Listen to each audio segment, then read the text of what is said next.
So I got a new banjo. Okay, this is new to me. It's used. But this is a banjo made by the Stone Banjo Company. Now, before I go on, I'm not affiliated with, sponsored by, I didn't get anything from these guys or anything. I'm not affiliated with them. But I had a friend who was going to sell a used banjo and let me review it here, so I've decided to make it my own after seeing it and feeling it and playing it. So let me give you the good stuff first. Let's get some views of it. It is a beauty. Now, I have added a few things that are mine, but I'll tell you about that in a moment. But there's something really cool about this banjo. I don't know if you can see it yet or not. But there's a lot of things that are really cool about this banjo. Let me tell you about it. Okay, this is made by the Stone Banjo Company. Now, I'm going to have a link below for them because you are going to be interested in checking them out. Steve over there makes you a custom banjo for $1,000. Okay, give or take what you want to do as far as all your stuff there. It can go over that a little bit, but the general price of his banjos are from about $700 to $1,000 for a custom-made, beautifully handcrafted banjo. Which you can't beat that with a stick, y'all. I mean, there is no place that you can get a custom-made banjo for this price that I know of. So let me go into some of the things on it here.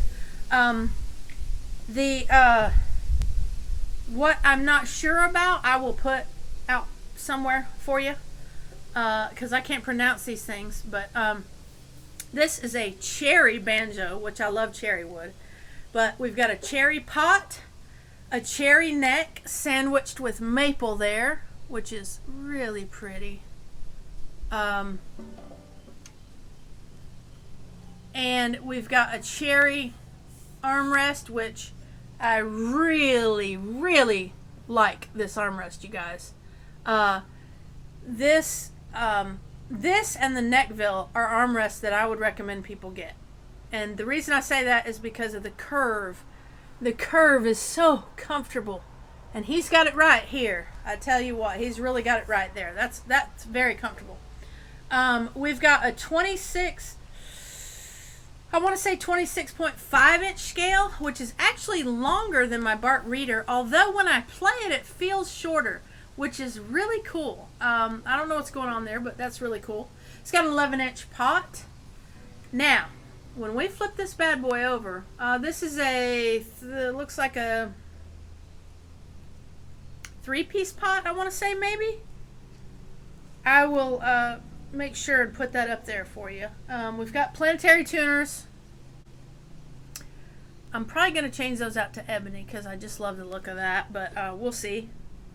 The pegs, anyway, from the pearloid to the ebony. But now, here's what's interesting here.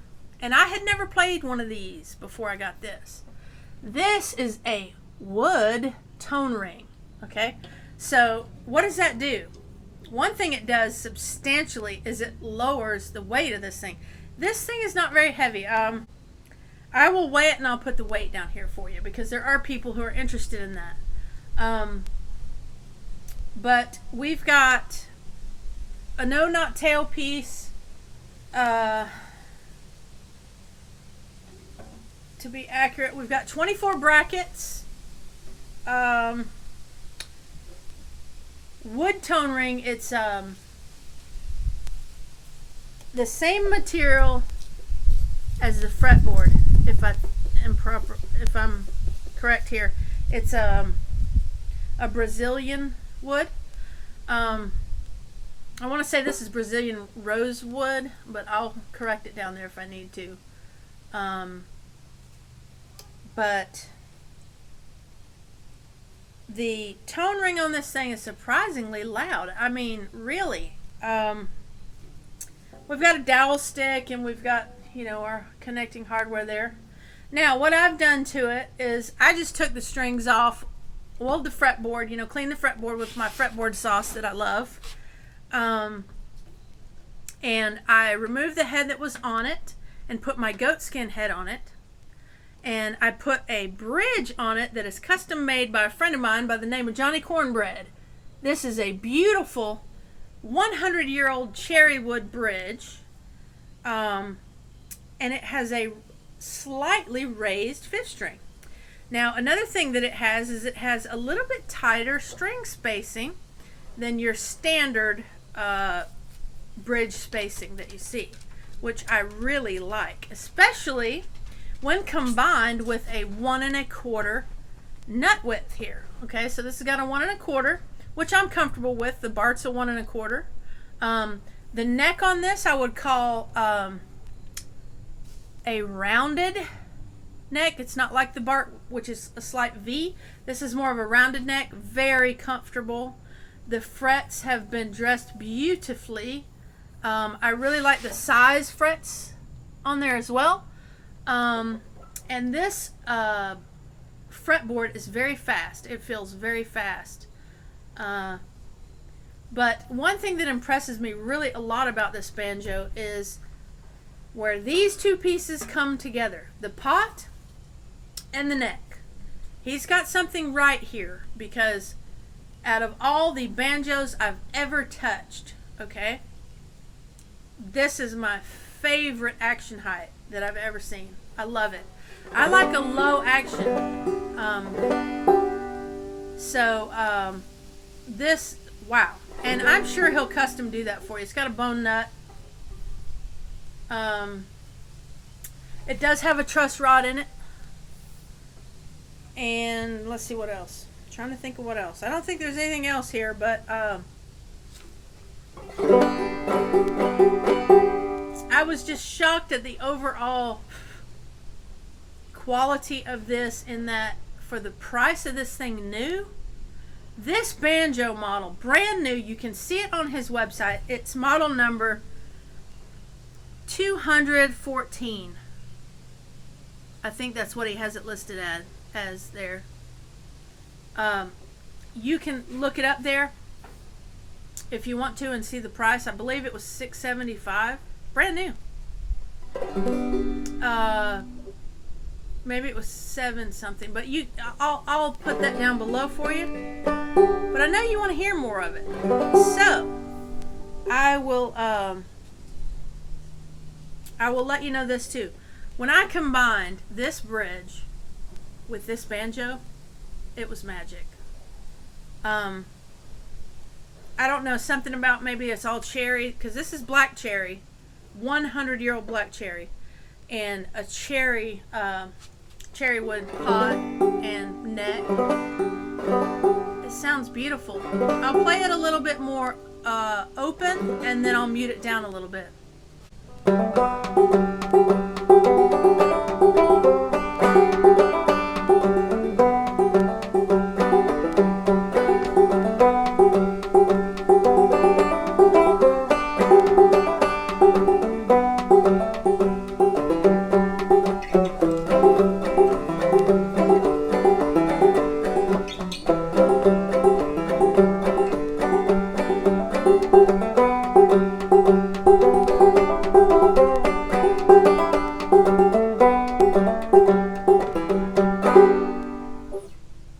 Everybody always asks.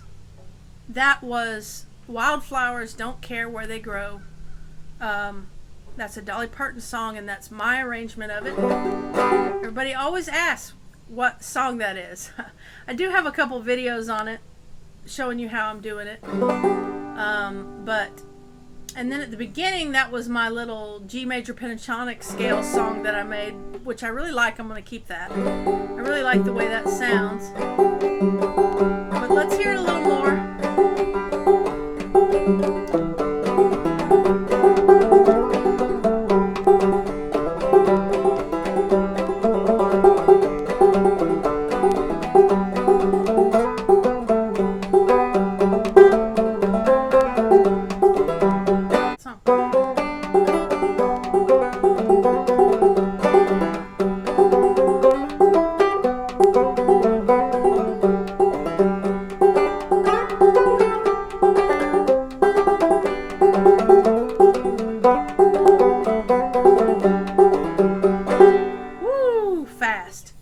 Fast player. Okay, let's mute her up.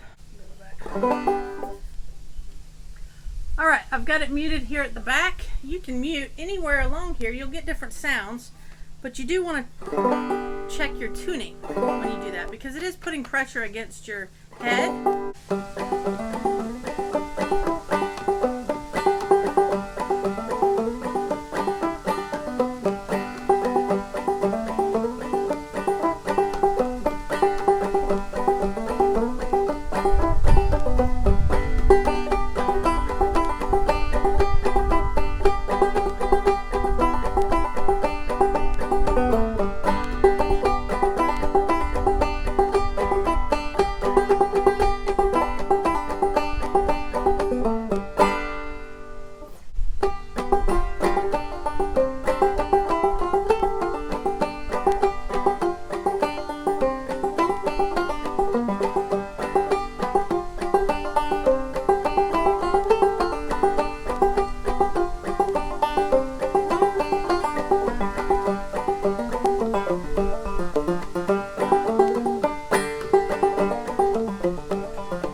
Play that open too.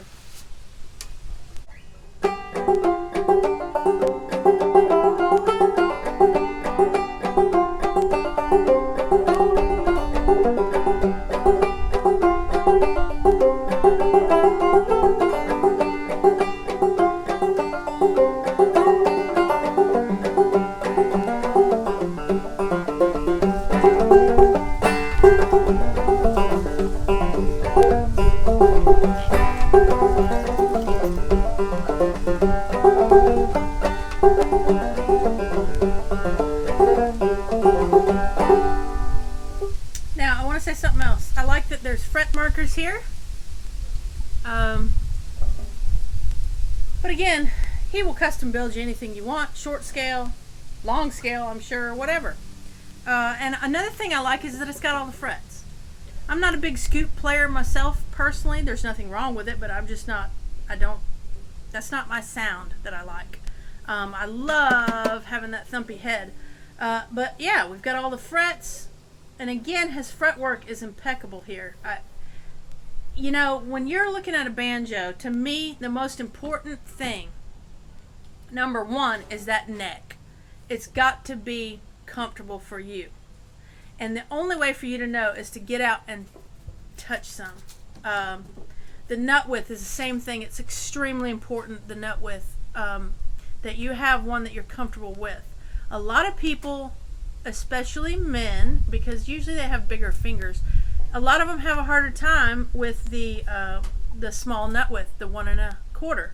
And especially people who are coming from guitar with that giant, 6 strings there, they can have some problems. So that's something to consider, and I'm sure he'll make you any size you want, since it's all custom. But that is the first, the neck is the most important, followed by the nut width. They're like equal, okay? Then the next thing is, to me, your action height. And yes, you can do a lot with your bridge and your head tension. You can do a lot there, but you can only do so much there. So when I get that common canned answer, well, you can do that with your head tension and your bridge. to some degree, yes, you can. But this angle better be right to begin with.